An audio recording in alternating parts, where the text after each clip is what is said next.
حي على الصلاة.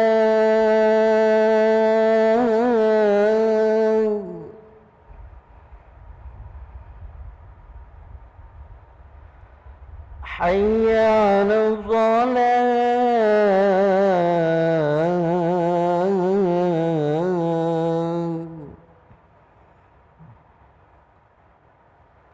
حي على الفلاح.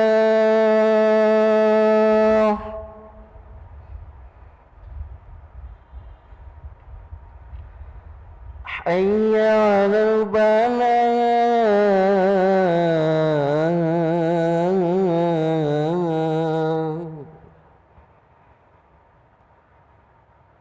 الله أكبر الله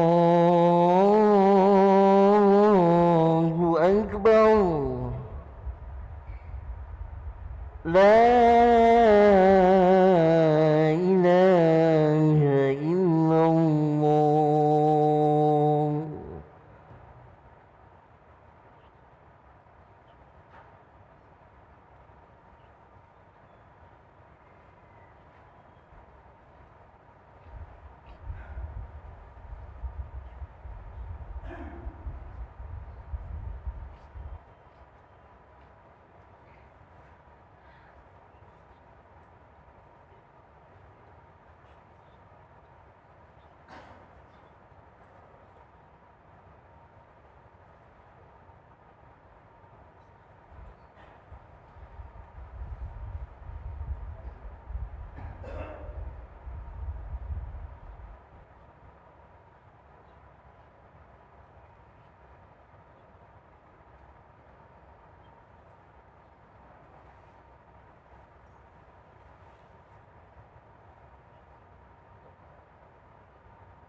Bismillahirrahmanirrahim. Assalamualaikum warahmatullahi wabarakatuh.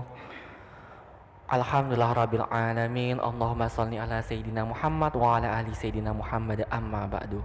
Hadirin para jamaah yang berbahagia, kami ucapkan selamat datang, ahlan wa sahlan wa marhaban bihudurikum fil Masjid Sultan Mahmud Badruddin Jaiwekramo, Palembang. Hari ini Jumat tanggal 15 September 2023 bertepatan dengan 29 Safar 1445 Hijriah. Mari kita bersama melaksanakan sholat asar secara berjamaah. Adapun selaku petugas pada hari ini, azan telah dikumandangkan oleh Al-Ustadz Zulfani Haji Muiz dan imam nantinya akan dipimpin oleh Al-Ustadz Ki Agus Haji Iskandar Hamdan. Dilanjutkan cawisan ba'da sholat bersama guru kita Al-Mukarram Al-Ustadz Dr. Haji Muhammad Syarif Hussein SAG MSI dengan pembahasan tarikh Qasasul Anbiya. Untuk ketertiban dan kenyamanan beribadah, jamaah diharapkan untuk tidak mengaktifkan handphonenya dan barang-barang milik jamaah harap dijaga sendiri.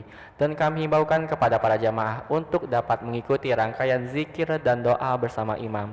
Demikianlah harap dimaklumi atas perhatiannya kami pengurus Masjid Sultan Mahmud Badruddin Jaiwekramo Palembang mengucapkan terima kasih. Semoga Allah Subhanahu wa taala menerima amal ibadah kita. Amin ya rabbal alamin. Wassalamualaikum warahmatullahi wabarakatuh. الله أكبر الله أكبر أشهد أن لا إله إلا الله أشهد أن محمدا رسول الله حي على الصلاة حي على الفلاح قد قامت الصلاة قد قامت الصلاة الله أكبر لا إله إلا الله لا إله إلا الله سيدنا محمد رسول الله صلى الله عليه وسلم وقام على رحمة السماوات والأرض وجعلنا من صالحين عنها صلوا صفوفكم فإن تسوية الصفوف تمام الصلاة استغفر الله العظيم أعوذ بالله من الشيطان الرجيم قل أعوذ بالناس ملك الناس إله الناس الذي يشفي في الناس صلى الله عليه وسلم من الله تعالى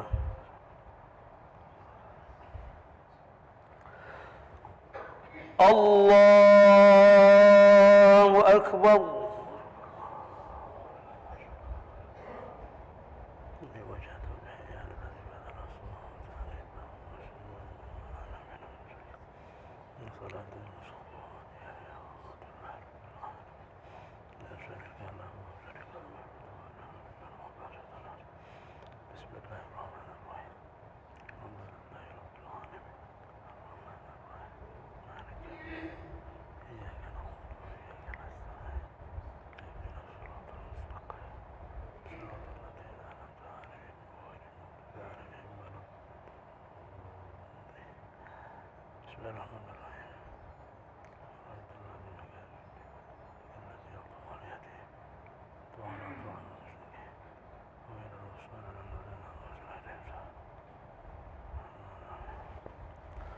الله أكبر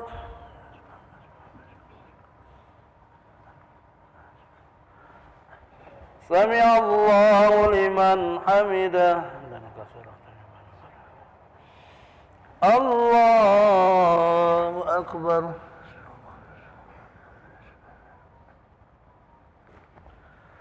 الله أكبر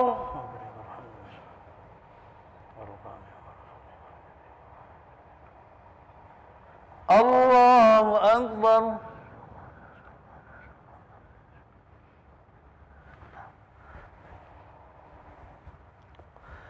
الله أكبر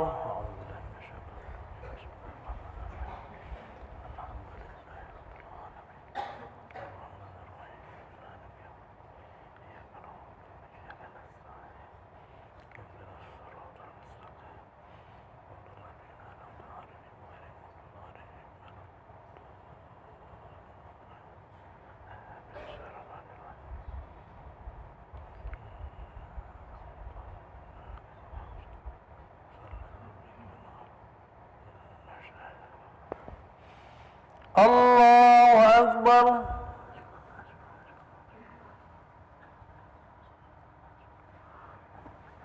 سمع الله لمن حمده الله أكبر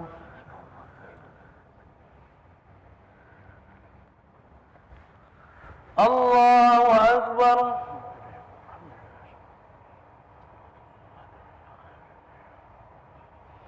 الله أكبر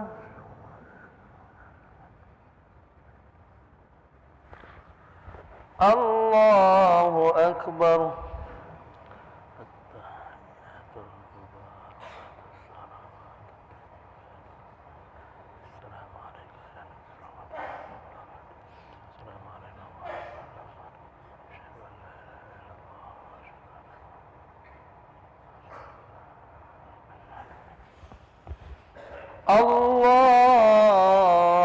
الله أكبر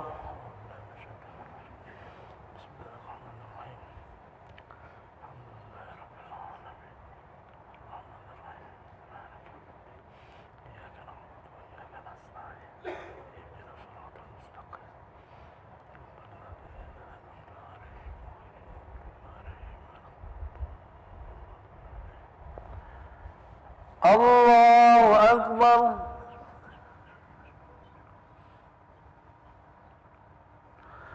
سمع الله لمن حمده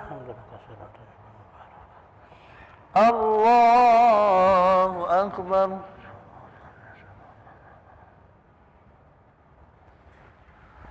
الله أكبر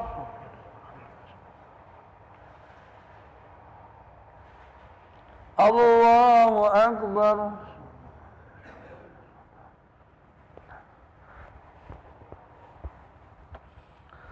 الله أكبر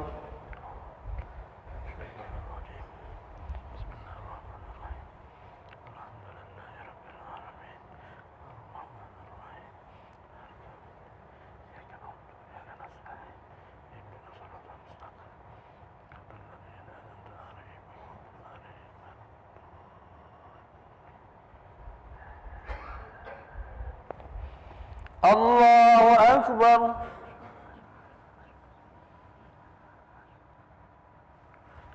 سمع الله لمن حمده الله أكبر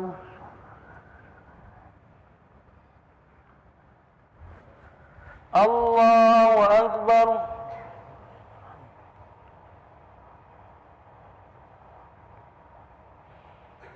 الله أكبر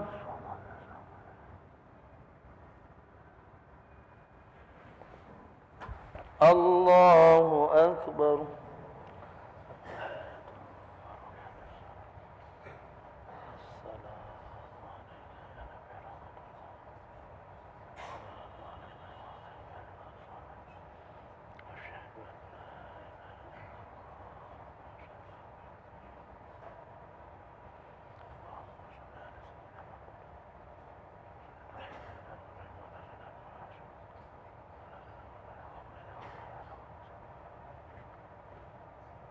السلام عليكم ورحمة الله السلام عليكم ورحمة الله استغفر الله العظيم الذي لا إله إلا هو الحي القيوم ونتوب إليه استغفر الله العظيم الذي لا إله إلا هو الحي القيوم ونتوب إليه استغفر الله العظيم الذي لا إله إلا هو الحي القيوم ونتوب إليه لا إله إلا الله وحده لا شريك له له الملك والحمد يحيي ويميت وهو على كل شيء قدير لا إله إلا الله وحده لا شريك له له الملك والحمد يحيي ويميت وهو على كل شيء قدير لا إله إلا الله وحده لا شريك له له الملك والحمد يحيي ويميت وهو على كل شيء قدير لا إله إلا الله وحده لا شريك له له الملك والحمد يحيي ويميت وهو على كل شيء قدير لا إله إلا الله وحده لا شريك له له الملك وله الحمد يحيي ويميت وهو على كل شيء قدير لا إله إلا الله وحده لا شريك له